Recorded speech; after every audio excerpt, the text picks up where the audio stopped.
Hello YouTube, Fiona Corwin. Tonight I also wanted to talk about the process of coming out for me. When I began transition, my plan was to never actually present as female at work or in front of my family or any of that. My intention actually was to keep all of that to myself so that I would have as little impact on the outside world as possible. I was trying to be compassionate to the people in my life, and as a result, I was largely willing to limit myself. What I discovered as I went through transition was that my willingness to sacrifice my own comfort and my own happiness and my own space for the comfort of others actually diminished. And so by the time I got around to actually doing it, actually coming out and actually living full time, um, I was pretty much in the space of, okay, this is who I am, and you need to understand what I'm going through so that you don't freak out, so that you don't actually get yourself into a space where you're like, what's wrong? Why is this person I love apparently going off the deep end? They don't understand. So when I came out, it was still based in compassion, but I got to the place where I was ready to do it myself. So I did. Um, I did some prep work. I I came out first to people that I was pretty sure were gonna be accepting and loving and tolerant. People that it mattered to me that they knew that I came out to them first. Um, and I guess the reason behind that is that I think people in my life deserve some consideration. So the people that were closest to me, I addressed immediately, and the reason was simply to give them the space to ask me questions, to try to talk me out of it, um, to have whatever conversation they needed to have around that. When I was coming out, though, I was very clear in my communication. Um, I I wasn't seeking approval.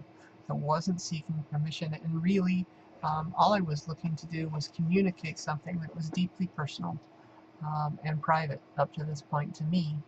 Um, and I guess my experience is that that was well received, pretty much across the boards. It was really actually pretty neat. I don't know if I'd come out years and years ago that it would have changed things, if it would have been different or not. And let me let me explain what I mean by that. We talk about this in my trans support group a little bit, but what I want to share with you is the idea that wherever you go, there you are. So if before you begin transition you are stable, you are capable, you have a job, you're respected at that job, you work hard, the whole 9 yards, your chances of coming to the other side of a transition with all of that intact are much greater.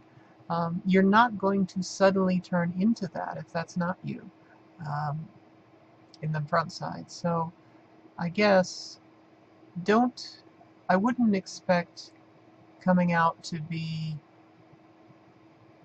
a transformatory experience. You may learn some things about people you didn't know. You may have to deal with some things that you didn't anticipate. But you'll be the same person on either side. You'll just be a more authentic version of yourself, if that makes any sense. Um, so I went ahead and came out to all the people in my life that I felt I needed to come out to face to face. And once that was complete, I detailed a long and detailed letter to Facebook, wherein I explained very much of the same stuff that I'm saying to you folks here now. But and I put that out, and I mentioned in a previous video that I didn't expect that to go well, and it went amazing. People just loved all over me. It was amazing, the support and the backing that I got from people that I hadn't spoken to sometimes in as much as 35 years. I was just blown away by that. I came out to everyone at that point. There's still, in fairness, there's still some people in my life that are living under a technological rock and have not seen the internet and haven't talked to anybody who's actually told them about all this. But I don't know that I will come out to them or not. The one in question is my grandmother, and she is advanced in age, and I don't have a terribly close relationship with her anyway. I love her, she loves me, and I don't know that it would upset her or not upset her. I just don't know that it's something that she needs in her space. We'll see how it goes. I'm not really sure how that'll be. But aside from that section of my family, I'm 100% out. I live full-time as a woman, and I don't make any apologies for it. I guess the other thing I would point to is that there are several phases of coming out. There's the initial, hey, I'm trans, and you know, so that's the receipt of information phase. They just get to hear that you're trans. I'm sure you've noticed that we humans write stories. So there's something that happens, i.e., Fiona waves her hand, and so based on your perspective, you may see the front of the hand, you may see the back of the hand, you may see the side of the hand. You may see it move like this, you may see it move like this, you may see it move like this. So you're going to have a whole set of stories based on your perspective of what happened, which was Fiona moved her hand. Now, each of those perspectives is a version of the truth. It's not necessarily the truth, but if you were somehow able to conglomerate all the possible views of this happening, you could approximate a truth, if that makes any sense. Coming out is sort of the same thing. You say to somebody that you're trans, and they go, okay, and they automatically apply all the labels that they have in their head that go with that, whatever those may be. And those may be fair, those may not be fair, they may be well-educated, they may not be well-educated. And then the stories they write about that are things like, what am I going to do? How can I explain to blah blah blah that so and so is trans, and that I still want to associate with them?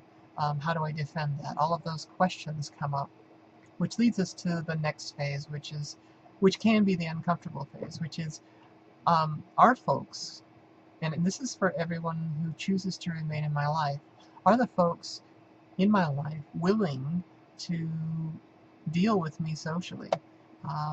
And I will tell you that for some folks the answer is no. Even for some folks who were okay with the receipt of information phase, who were okay with the writing stories phase, when it came to dealing with me socially, it was too much for them. I simply collided with one of their boundaries, or maybe more than one of their boundaries, over which they could not get. So I encourage you to be honest, I encourage you to be open, I encourage you to be direct. But above and beyond all of that, maintain some compassion. You took however long you took to transition, and the people in your life need some time too. They'll come around, or they won't. The reality is you're going to make some new friends, you're going to be part of the world, and you're going to be part of the world in a way that the world has never seen, a way that challenges people's view of what the limits of choice really are, right? Like, you're going to create a space where people are uncomfortable, as much because You have chosen something they don't understand, that they wouldn't even dare choose in many cases. So be patient with them. Show them some love and some compassion. So that's all I have on that topic as well. Have a good night, and remember that life is beautiful. Thank you. Bye-bye.